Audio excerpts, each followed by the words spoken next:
રાજમા બનાવવા માટે બજારમાં બે જાતના રાજમા આવે છે. આપણે આવા નાના સાઈઝના રાજમા લઈશું અને ચોખા લઈશું.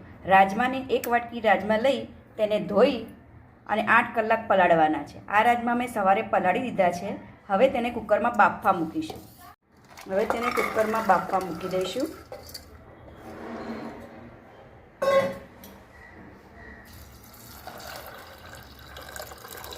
આટલું પાણી મૂકી મીઠું નાખી તેની 6 વિસલ થવા દઈશું. રાજમા આપણા બફાઈ ગયા છે. વઘાર માટે આદુ લસણ મરચાંની પેસ્ટ, ડુંગળી, ટામેટાં, રૂટિંગ, બધા મસાલા અને આમચૂર પાવડર. હવે આપણે વઘાર કરીશું.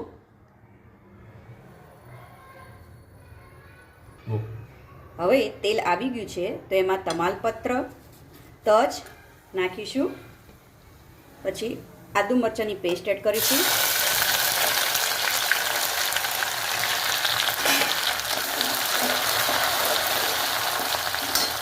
થોડી હિંગ નાખીશું. પછી ડુંગળી એડ કરીશું.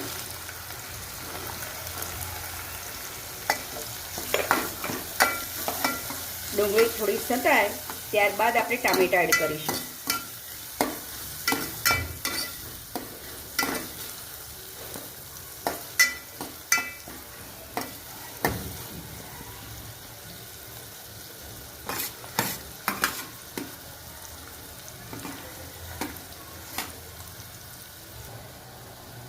હવે ડુંગળીનો કલર બદલાઈ ગયો છે એટલે તેમાં ટામેટાં એડ કરી દઈશું.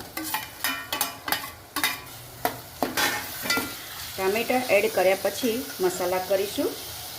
મીઠું, રાજમામાં આપણે મીઠું નાખ્યું છે તેથી ડુંગળી ટામેટાના ભાગનું મીઠું નાખવાનું.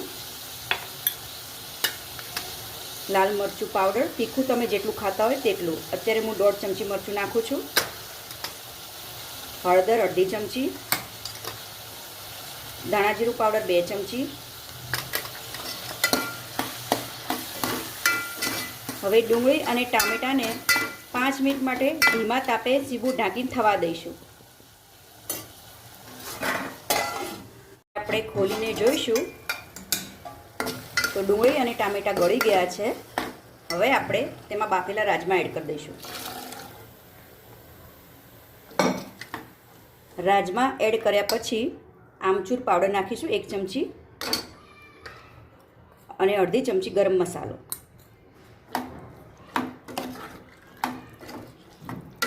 હવે આને મિક્સ કરી 10 મિનિટ માટે ધીમા તાપે આપણે તેને થવા દઈશું. હવે આપણે જોઈ લઈશું. હવે બસ આવી રીતે તેલ ઉપર આવે એટલે આપણા રાજમા થઈ ગયા છે. હવે આપણે સર્વિંગ કરીશું. તૈયાર છે આપણા રાજમા ચાવલ. તેને મેં સલાડ સાથે, પાપડ સાથે અને છાશ સાથે સર્વ કર્યું છે. તમને આજનો વિડીયો ગમ્યો હોય તો લાઈક, શેર અને સબસ્ક્રાઈબ કરો.